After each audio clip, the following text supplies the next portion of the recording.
이어서 하겠습니다. 자, 해양 환경 중에 존재하는 미세 플라스틱은 섭식에 의해 해양 생물의 체내로 유입되어 악영향을 끼칠 수 있고, 플라스틱 해양 쓰레기의 크기가 점차 작아지면서 이들을 먹는 해양 생물 종의 숫자는 증가할 것으로 예상되고 있다. 또한 플라스틱은 소수성을 갖는 잔류성 유기 오염물질에 대한 높은 흡착 특성을 보이고, 크기가 작아진 미세 플라스틱은 비표면적이 커서 주변 해수 중에 존재하는 잔류성 유기 오염물질을 많이 흡착하게 된다. 자, 하나하나 볼게요. 그리고 해양 환경 중에 존재하는 미세 플라스틱은 섭식에 의해서 해양 생물의 체내로 유입된다. 자, 미세먼지랑 똑같습니다. 미세먼지는 호흡에 의해서 체내로 유입됐죠. 자, 우리 몸속에 작다 보니까는 어디든 갈 수 있습니다. 장기에 다 갈 수가 있어요. 그리고 플라스틱 해양 쓰레기의 크기가 점차 작아지면서 이들을 먹는 해양 생물의 종의 숫자는 증가할 것으로 예상된다. 이게 플라스틱이 크면은 적당히 5mm 정도 되면은 이거를 먹을 수 있는 물고기만 먹겠죠. 근데 이게 점점 풍화작용에 의해서 자기들끼리 부딪히고 파도에 부딪히고 하면서 점점 작아집니다. 솔직히 이 1마이크로미터보다도 더 작아지는 것들도 있을 거예요. 그러면 식물성 플랑크톤이 먹게 됩니다. 동물성 플랑크톤하고, 아까 식물성 플랑크톤 대표적으로 아까 그림의 동영상에 나온 거는 동물성 플랑크톤이에요. 유광류, 벼룩, 물에 사는 물벼룩 이런 것들입니다. 그런데 식물성 플랑크톤은요 더 작은 거예요. 우리 녹조 현상 나오죠. 녹조, 바다에 있으니까 적조, 이런 세포 상태의 식물성 플랑크톤도 요거를 흡수하게 되는 거죠. 너무 작아지면은. 그럼 이게 뭐 엄청난 재난이 일어날 수도 있습니다. 자, 또한 플라스틱은 소수성을 갖는다. 소수성이 뭐예요? 물에 녹지 않는 겁니다. 물에 녹지 않는 거. 자, 잔류성 유기오염물질. 유기오염물질은 거의 다 물에 녹지 않아요. 거의 다가. 그러니까 물에 녹지 않고 하니까 잔류가 되는 겁니다. 잔류. 그죠? 물에 녹지 않으니까 물속에서 잔류되면서 장거리 이동이 가능해지는 거죠. 우리나라에다 버리면 일본으로도 갔다가 태평양으로도 갔다가 막 이렇게 돌아다닙니다. 물에 녹지 않으니까 부유하면서. 그죠? 잔류성 유기오염물질. 그리고 다시 보면은 플라스틱은 소수성을 갖는 잔류성 유기오염물질에 대한 높은 흡착 특성을 보여요. 이런 물질들이 플라스틱에 다 흡착이 된다는 겁니다. 아주 잘. 그리고 크기가 작아진 미세 플라스틱은 비표면적이 커서 미세먼지랑 똑같죠? 표면적이 넓은 겁니다. 주변 해수 중에 존재하는 잔류성 유기오염물질을 많이 흡착하게 된다. 그리고 이런 것들을 흡착하는 것도 중요하지만 플라스틱 자체가 잔류성 유기오염물질입니다. 그죠? 그리고 제가 여기 동영상을 몇 개 갖다 놨는데 필요한 것만 보고 나머지는 여러분들이 보게 할게요. 자, 그 다음 요거 짧은 거 한번 보도록 하겠습니다. 떠다닌다? 플라스틱 쓰레기 남한보다 15배 큰 섬이 떠다닌다? 플라스틱 쓰레기의 역습. 태평양에 남한보다 15배가량 큰 섬이 있습니다. 하지만 지도에는 없습니다. 대체 무슨 일일까요? 바로 GPGP 섬입니다. 이 섬은 플라스틱 쓰레기로 이루어져 있죠. 그 양은 약 1조 8천억 개, 무게는 8만 톤에 달한다고 하니 어마어마한 수치입니다. 플라스틱 쓰레기가 대체 얼마나 버려지기에 섬이 만들어지는 걸까요? 유엔의 조사 결과에 따르면 매년 해양으로 흘러가는 플라스틱 쓰레기의 양만 1,000만 톤에 달합니다. 플라스틱은 자연적으로 썩는데 약 500년의 시간이 걸립니다. 게다가 쓰레기가 되는 과정에서 미세하게 쪼개지는 경우가 많아 수거 자체도 어렵습니다. 이런 미세 플라스틱들은 이미 지구 곳곳에 영향을 끼치고 있습니다. 유엔 환경계획에 따르면 그 결과 2050년이 되면 바다새의 99%가 미세 플라스틱을 먹어 600종의 해양 생물이 피해를 본다고 하죠. 죽은 바다거북이나 돌고래 등의 뱃속에 가득 찬 미세 플라스틱 쓰레기를 발견하는 일은 더 이상 특별한 일도 아닙니다. 이러한 일들은 생물들의 생명에도 위험을 끼치지만 결국엔 우리에게도 피해가 돌아오게 됩니다. 작은 물고기나 바다새들이 미세 플라스틱을 먹으면 먹이 사슬을 따라 우리가 먹는 물고기들에서도 미세 플라스틱이 검출될 수밖에 없기 때문이죠. 한국해양수산개발원에 의하면 우리나라 역시 플라스틱 쓰레기 문제에서 자유롭지는 않습니다. 우리나라의 1인당 플라스틱 사용량은 한 해 약 132톤가량으로 일본과 중국의 2배가량이고 90에서 100톤 정도인 미국이나 서유럽보다도 훨씬 많습니다. 이에 따라 정부도 플라스틱을 줄여나가겠다는 정책들을 발표했습니다. 지난 8월부터 커피 전문점 매장 내에서 일회용 플라스틱 컵 사용을 제한하는 규제가 대표적이죠. 매장에서 직원이 고객에게 머그컵 사용을 물어보도록 하고 아닌 경우 과태료를 물도록 한 건데요. 시행 초기엔 사람들이 정책을 잘 몰라 항의하는 등 혼선을 빚거나 머그컵을 훔쳐가는 손님이 있는 등 초기 문제점이 지적됐었는데요. 자원순환사회 연대 실태조사에 의하면 커피 전문점, 패스트푸드 매장 등 현장 모니터 결과 60.1% 매장에서 플라스틱 컵 전혀 사용하지 않아. 하지만 점차 자리를 잡아가면서 플라스틱 사용이 줄어가는 모습입니다. 한 달간 나오는 플라스틱 폐기물 양이 시행 이전보다 평균 70에서 80%가량 감소했다는 결과도 있죠. 이 외에도 플라스틱 빨대를 종이 재질로 바꾸거나 빨대가 필요 없는 컵 디자인이 나오는 등 변화가 시작되고 있습니다. 단순히 플라스틱 컵에만 멈추지 않고 전반적인 영역에서 플라스틱 사용을 줄여나가자는 겁니다. 우리 일상에서도 플라스틱 쓰레기를 줄여나가는 시도를 할 수 있습니다. 일회용품 사용을 줄이는 게 대표적이죠. 개인 컵을 들고 다니는 것도 좋은 방법입니다. 그 외에도 플라스틱 재질의 상품 구매를 피하고 친환경 상품을 구매하는 것도 사회 구조를 바꿔나가는 데 도움이 됩니다. 환경을 중시하는 소비자가 늘어갈수록 기업도 그에 맞춰 움직일 수밖에 없기 때문이죠.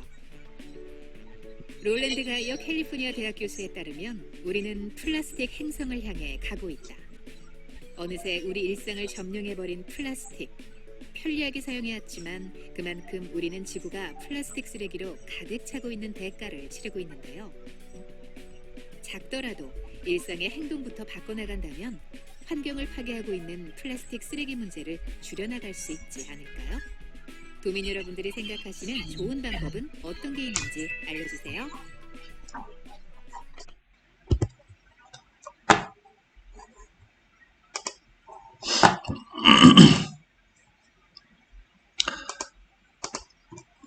자, 플라스틱 섬 얘기 나왔습니다.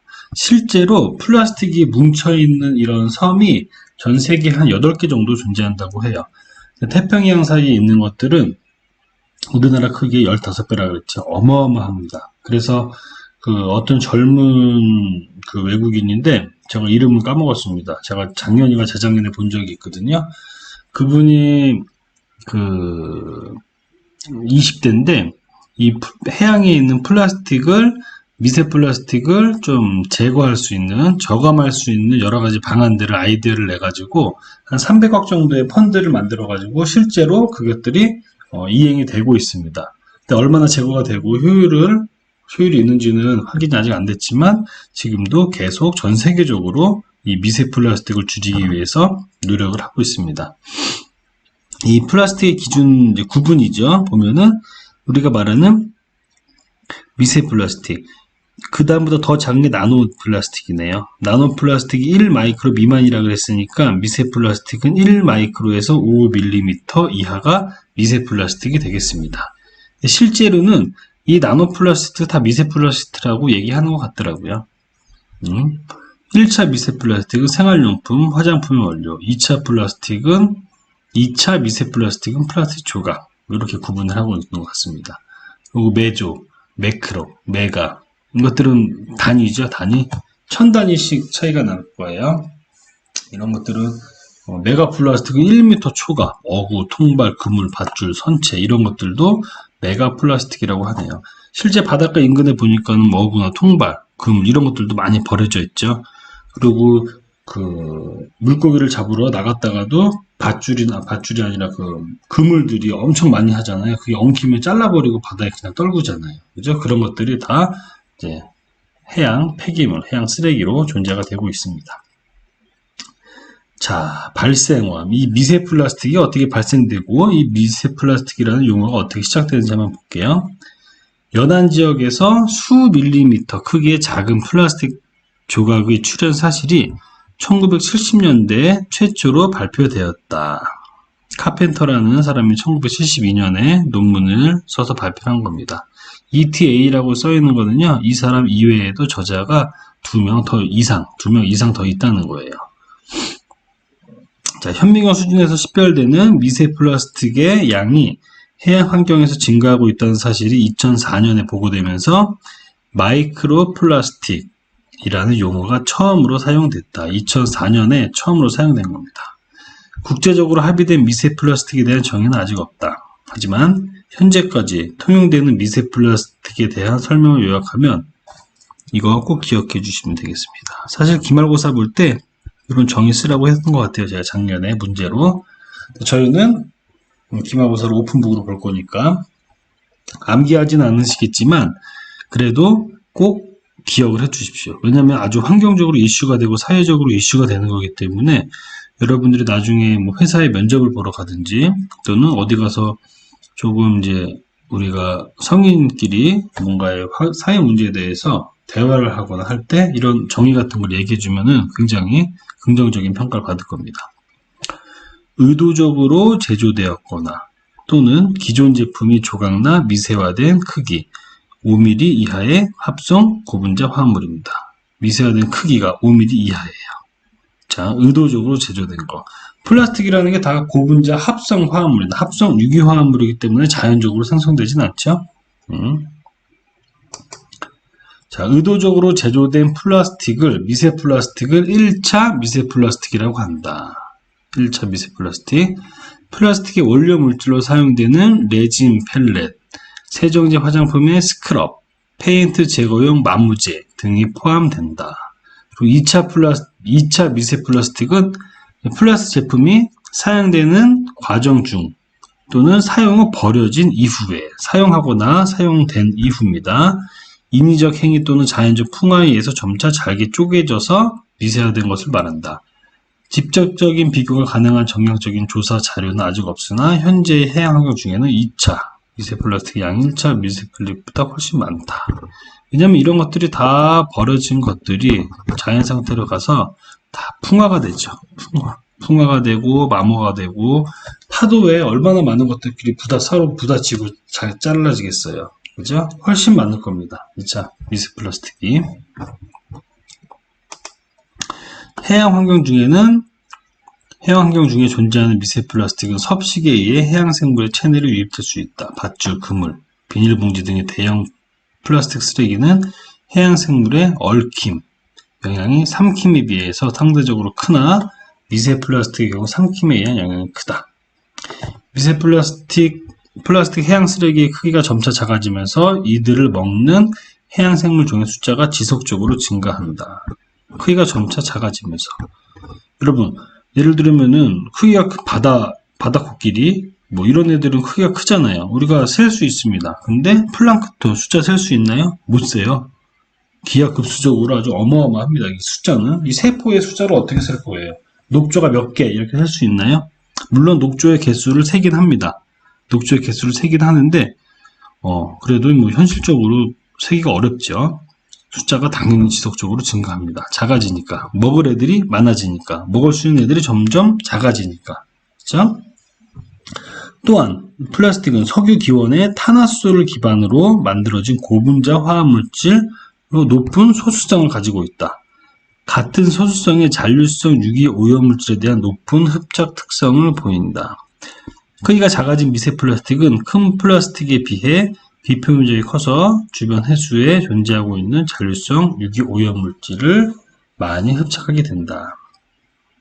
자, 같은 소수성은 높은 흡착률을 보인다고 했어요. 같은 소수성끼리. 이 얘기는 뭐냐면 여러분, 물질들은 성질이 같은 것끼리 친합니다. 예를 들면은 손에 기름이 묻었다고 칠게요, 여러분. 기름. 손에 시커먼 기름이 묻었습니다. 이 기름을 지우려고 제가 물로 막 닦았어요. 잘 닦아지나요? 잘 안 닦여질 거예요. 왜냐면 기름은 소수성 물질, 물은 친수성 물질입니다. 그죠? 자, 소수성이니까 물에 잘 안 녹아요. 그러니까 물에 잘 안 식히는 거예요. 서로 상반되어 있는 성질이기 때문에. 그래서 기름이 너무 많이 손에 묻으면은, 우리가 쉽게 얻을 수 있는 그 소수성 용매, 소수성 물질이 휘발유, 경유, 휘발유 이런 것들이죠. 그런 것들을 갖다가 손을 닦잖아요. 그러면은 한 번에 싹 닦여요. 이 손에 묻어 있는 소수성 물질이 소수성의 휘발유나 소수성의 경유 이런 용매랑 되게 친하거든요. 같은 성질이기 때문에 그래서 다 녹아 들어갑니다. 그래서 손을 깨끗이 씻는 거죠. 즉 같은 물질의 성질끼리는 굉장히 잘 만난다는 거. 같은 소수성, 플라스틱이 소수성이니까 기존의 환경 내에 존재하고 있는 잔류성 유기오염 물질이 서로 잘 붙은다는 내용입니다. 자, 플라스틱의 제조 과정에서 성형의 용이성과 플라스틱 가는 기능성을 향상시키기 위해 다양한 첨가제가 사용된다. 또 다른 문제가 생길 수 있는 거예요. 첨가제. 우리가 알 수 없지만 새로 개발된 신물질, 첨가제. 이들 첨가 물질에는 중금속, 잔류성 유기오염 물질, 내분비계 장애물질 등이 포함되어 있다. 내분비계 장애물질 뭐였죠? 환경 호르몬입니다. 미세 플라스틱을 섭식한 해양 생물은 미세 플라스틱의 작은 크기에 의해서 물리적으로 영향을 받을 수 있지만, 자, 물리적으로 받을 수 있지만, 이거는 아주 작은 영향이에요. 물리적으로 받는 거는. 물리적 받는 게 뭐가 있겠습니까? 뭐 좀 쌓이는 건 문제가 좀 되겠다. 목에 걸린다거나, 쌓이는 게 배출이 되면 상관없어요. 배출이 되면은, 근데 만약에 배출이 안 되면 문제가 되겠죠? 그러면 이제 물리적인 거. 아울러 섭식한 미세 플라스틱으로부터 오염물질을 흡수하여 2차적 영향을 받을 수 있다. 이게 가장 커요. 아까 생물 이용, 생체 이용도, 생물 이용도라는 그 말이 나왔습니다. 그 동영상 볼 때. 그거를 뭐라 그러냐면 바이오 어베이러빌리티라고 해요. 잠깐만요. A, V, A, B, 맞나? 바이오 어베이러빌리티. 이게 생체 이용률, 생물 이용도, 이용률 또는 생물 이용도 이런 식으로 부릅니다. 바이오 어베이러빌리티. 생물이 이용할 수 있다는 거예요. 이용할 수 있다. 이 얘기가 뭐냐면은, 자, 여러분 플라스틱을 먹었습니다. 여러분, 우리가 동전을 먹었다고 쉽게 동전. 이건 뭐로 만들었습니까? 예를 들어 10원짜리 먹었어요. 구리라고 칩시다. 구리. 동전을 먹었어요. 섭취. 그리고 응가로 나왔습니다. 자, 동전을 먹은 다음에 섭취를 해가지고 응가로 나왔어요. 근데 이 동전을 만든 이 구리라는 물질은 굉장히 독성이 강한 물질입니다. 사람을 죽일 수도 있어요. 자, 근데 이 동전 요만한 게 응가로 요만하게 나왔어요. 자, 그대로 나왔죠. 그대로. 근데 만약에 동전이 몸에 들어가서 나왔던 요만큼 사이즈로 나왔어요. 그리고 이 차이가 나는 이만큼 양이 여기에서 분해가 되는 거죠. 분해가 돼가지고 생물이 이용할 수 있게 이온 상태로 변한 겁니다. 그러면 흡수가 될 테고 몸속에 이것들로 인해서 영향을 받겠죠. 세포들이 중금속에 대한 독성 영향을 받겠죠. 만약에 동전이 먹었는데 그대로 나왔다. 생물 이용도가 빵이죠. 이용 한 개도 안 했죠. 그대로 나왔죠. 그러면 아무 영향이 없는 거예요. 우리 플라스틱 여러분 봅시다. 그 문제 유기화합물이라 그랬어요.